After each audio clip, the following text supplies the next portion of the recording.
Matrix में represent करना है। अब देखिए हमारा जो पहला फैक्ट्री है, पहले फैक्ट्री में हमारे पास कितने वर्कर्स हैं, पहले फैक्ट्री में 30 और मेन वर्कर्स है हमारे पास, वुमेन्स वर्कर कितने हमारे पास है, ये हमारा 25। इसको हमें 3x2 ऑर्डर का मैट्रिक्स बनाना है। तो जो हमारा एक मैट्रिक्स बन के आने वाला है वो हमारा क्या हो जाएगा, पहले हम क्या करने वाले हैं कि जो हमारे पास देखो ये रो ऐसे होगा हमारे पास और ऐसे कॉलन होगा, तो सेम ऐसे लिखते जाओ आपका, ये 30 और आ जाएगा हमारे पास 25, 31, 27, 26।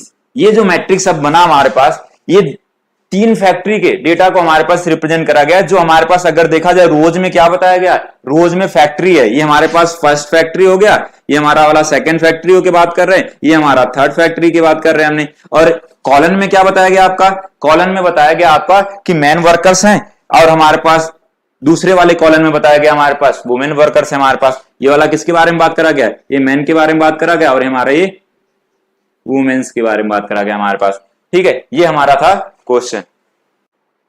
नेक्स्ट क्वेश्चन देखते हैं हमारे पास, जो सेकंड क्वेश्चन दिया हुआ है इसमें, if a matrix has 8 element, अगर किसी मैट्रिक्स में 8 एलिमेंट है तो उसके अलग अलग पॉसिबल ऑर्डर कितने बनाए जा सकते हैं, मतलब अलग अलग तरह के मैट्रिक्स कितने बनाए जा सकते हैं हमारे पास। अभी हमने देखे थे, पहले एक बार समझ लेते हैं हमने ऑर्डर ऑफ मैट्रिक्स क्या होता है। ऑर्डर ऑफ मैट्रिक्स आपको, ऑर्डर ऑफ मैट्रिक्स जो होता है हमारे पास, वो नंबर ऑफ रो मल्टीप्लाई क्या होता है हमारे पास, नंबर ऑफ कॉलम्स होता है हमारे पास। ये हमारा ऑर्डर ऑफ मैट्रिक्स होता है, जितने रो है और जितने कॉलम का अगर आप मल्टीप्लाई करते हो तो हमारा ऑर्डर देता है। लेकिन हमें यहां क्या देखना है, यहां पर हमें जो देखना है वो हमारा, अब एक मैट्रिक्स है हमारे पास, उसमें 8 एलिमेंट है, कितने एलिमेंट है, उसमें 8 एलिमेंट है हमारे पास, तो उससे कितने अलग अलग पॉसिबल हमारे पास मैट्रिक्स बनाया जा सकता है। ठीक है, पहले हम देखते हैं कि 8 एलिमेंट हमारा है तो हम कितने बना सकते हैं। तो पहला ऑर्डर हमने देखें कि अगर 1 हमारे पास 1 रो हो तो कितने एलिमेंट होने चाहिए 1 रो में, 8 एलिमेंट होना चाहिए। अब देखो इन दोनों का नंबर ऑफ एलिमेंट निकालना भी सीखे थे हमने कि अगर दोनों का मल्टीप्लाई करोगे तो कितने आएंगे, 8 एलिमेंट आएगा हमारे पास। पहला ये बन सकता है आपका, दूसरा हमारा क्या हो सकता है, 8 × 1 बन सकता है आपका। रो और कॉलम का मल्टीप्लाई करो तो नंबर ऑफ एलिमेंट मिलते हैं, तो 8 एलिमेंट बन गए। तो हमारा ऐसा एक मैट्रिक्स बनाया जा सकता है जिसमें 1 रो और 8 कॉलम हो हमारे पास। दूसरा हमारा 8 रोज हो लेकिन 1 कॉलम हो हमारे पास, मैट्रिक्स बनाया जा सकता है। तीसरा हमारा क्या मैट्रिक्स बनाया जा सकता है हमारा, अगर हमने 2 रो ले लेते हैं तो 4 क्या होना चाहिए, कॉलम होना चाहिए हमारे पास, 2 रोज 4 कॉलम का हमारा, और इसी का उल्टा कर दो 4 × 2 हो जाएगा 1। और भी कोई पॉसिबल बन सकता है हमारे पास, नहीं। अब यहां पर हमारे पास ये 4 तरह के जो पॉसिबल मैट्रिक्स बनाए जा सकते हैं। एक 8, ये हमारा 1 × 8, 8 × 1, फिर इसका 2 × 4, फिर 4 × 2।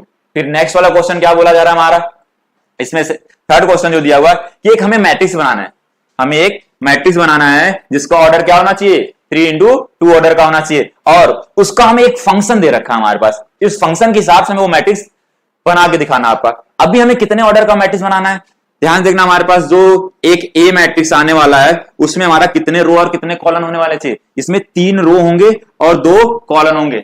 तो हमारा देख लिया हमने, ये फर्स्ट रो, फिर इसके बाद सेकेंड रो, फिर ऐसे हमने थर्ड रो ले लिया, और कितने कॉलम होंगे हमारा 1 2, इसमें 2 कॉलम होंगे और 3 रो होंगे।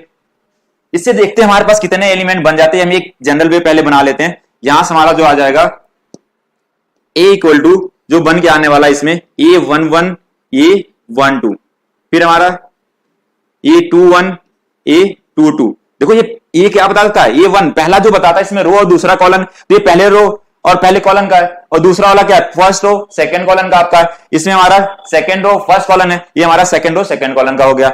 अभी हमें देखो 2 रो तो बन गया, 1 रो और बनाना है। 1 रो और बनाओगे तो हमारे पास क्या हो जाएगा, 3 थर्ड रो पहला कॉलम और थर्ड रो दूसरा कॉलम, और हमारा जो कॉलम होना चाहिए 2 होना चाहिए, 3 रो बना दिया और 2 कॉलम बना दिया हमारे पास। अब हमें जो एलिमेंट आने चाहिए वो क्या आने चाहिए, हमारा ये आना चाहिए। अब हमें निकालनी वैल्यू क्या है, देखो हमारा ये आई जे दिया हुआ है। यहां पर अगर हम इस फंक्शन में देखें तो जो इस फंक्शन इसके ये 1 1 के हिसाब से हमारा क्या चल रहा है, आई की वैल्यू भी 1 है और जे की वैल्यू भी क्या है 1 है। हमें यहां पर आई और जे की जगह पे क्या पुट कर देना है, यहां पर हमें 1 - 3 मल्टीप्लाई जे की वैल्यू 1 है और ये मॉडुलस बंद हो गया हमारा 1/2 आ गए हमने यहां पर। ये 1 माइनस 3, अब इसको सॉल्व करेंगे कितना आ जाएगा, ये आएगा -2, लेकिन मॉडुलस लगा है, मॉडुलस हमेशा क्या करता है, किसी भी नेगेटिव नंबर को पॉजिटिव देता है, और पॉजिटिव तो पॉजिटिव मिलेगा ही। 1/2 और मल्टीप्लाई ये 2 हो गया, 2 से 2 कैंसिल कर दोगे, जो इसका वैल्यू आ गया 1 आ गया आपका। ठीक है, ऐसे अभी हम सारी वैल्यू निकाल लेते हैं। ये 1 2 की वैल्यू क्या आ जाएगा, ये 1 2 की वैल्यू जो आने वाला आपका, इसमें पुट करो आप। आई की वैल्यू क्या हो गया, फर्स्ट वाला आई की वैल्यू 1, जे की वैल्यू क्या आ जाएगा इस फंक्शन के हिसाब से 3 मल्टीप्लाई क्या आएगा आपका, ये आ जाएगा 2। अब इसको सॉल्व करेंगे, देखो 3 2 जा 6 में से 1 माइनस करोगे तो आपका कितना आएगा, -5 आएगा। -5 जो मॉडुलस के अंदर है तो निकलेगा तो हमारे पास पॉजिटिव हो जाएगा, तो 5 बाई क्या आ जाएगा, 2 आ जाएगा। अब नेक्स्ट वाला हमने क्या निकालना है, A21 निकालना हमारा, A21। आई की वैल्यू क्या हो गया आपका, इसमें आई की वैल्यू हमारा हो गया 2 और जे की वैल्यू हो गया हमारा 1। इस फंक्शन में हमने आई और जे की वैल्यू पुट कर दिया, किसके अकॉर्डिंग, A21 के अकॉर्डिंग हमारा पुट कर दिया। अब इसको सॉल्व करेंगे, देखो ये हो गया 3 1 जा 3 और 2 में से 3 को माइनस करोगे तो हमारा क्या होगा, 1 आएगा। लेकिन इन दोनों में बड़ा नंबर जो हमारा 3 आ रहा, 3 के सामने माइनस साइन है तो -1 आएगा। लेकिन मॉडुलस की वजह से क्या हो जाएगा, ये प्लस हो जाएगा आपका, मॉडुलस की वजह से क्या हो जाएगा आपका, प्लस हो जाएगा। और अभी 1 अपॉन में क्या हो गया, 2 हो गया। ये इसको सॉल्व करने पे 1 आया और इसके डिवाइड में 2 है तो 1 अपॉन में 2 हो गया। अब अगला हमें क्या निकालना है, हमें निकालना है A22 निकालना है। फंक्शन हमारा क्या है, हाफ। इसके बाद आई की वैल्यू भी हमारा 2 हो गया, जे की वैल्यू क्या हो गया, 3 मल्टीप्लाई क्या हो जाएगा, 2 हो जाएगा। 3 2 जा 6 में से 2 माइनस करोगे कितना आएगा, -4, मॉडुलस की वजह से प्लस हो जाएगा। ये 1/2 मल्टीप्लाई 4, इसको कैंसिल कर दोगे तो कितना आ जाएगा, ये आंसर आ जाएगा 2 आ जाएगा आपका। ठीक है, अब नेक्स्ट वाला ये 3 1 निकालना है, तो इसको हमने क्या करेंगे, हाफ।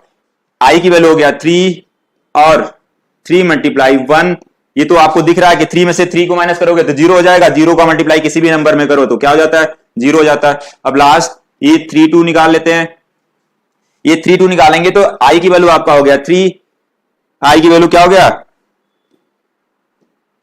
ये हाफ, और आई की वैल्यू आपका 3 -3 मल्टीप्लाई 2, आई और जे की वैल्यू पुट कर दिया इसमें, आई की वैल्यू 3 और जे की वैल्यू 2 और इसमें पुट कर दो, आपका क्या हो जाएगा, सॉल्व करके 3 2 जा 6 में से 3 माइनस करोगे तो -3 आएगा। -3 मॉडुलस के अंदर है तो हमारा पॉजिटिव हो जाएगा। अब 3/2 आ जाएगा इसका। अब हम इस वाले में वैल्यू पुट कर देते हैं। अभी हमने सारी वैल्यू निकाल लिया, हमारी सारी वैल्यू निकल गया। जो हमारा मैट्रिक्स हमने बनाया था ये वाला, वो हमारा क्या है, ये 1 1 की वैल्यू क्या है आपका, ये 1 1 की वैल्यू जो आया था सॉल्व करने के बाद 1 आया था। कितना आया था आपका, ये 1 आया था। और ये 1 2 की वैल्यू कितना आया, 5/2 हो गया। और A21 की वैल्यू 1/2 आ गया। और A22 की वैल्यू कितना हो गया, 1/2 नहीं, A22 की वैल्यू 2 है आपका। A22 की वैल्यू कितना है, 2 हो गया। और A31 की वैल्यू 0 और A32 की वैल्यू आ जाएगा 3/2। ये हमारा 3 into 2 ऑर्डर का मैट्रिक्स बन गया, जिसको हमें यही बनाना था।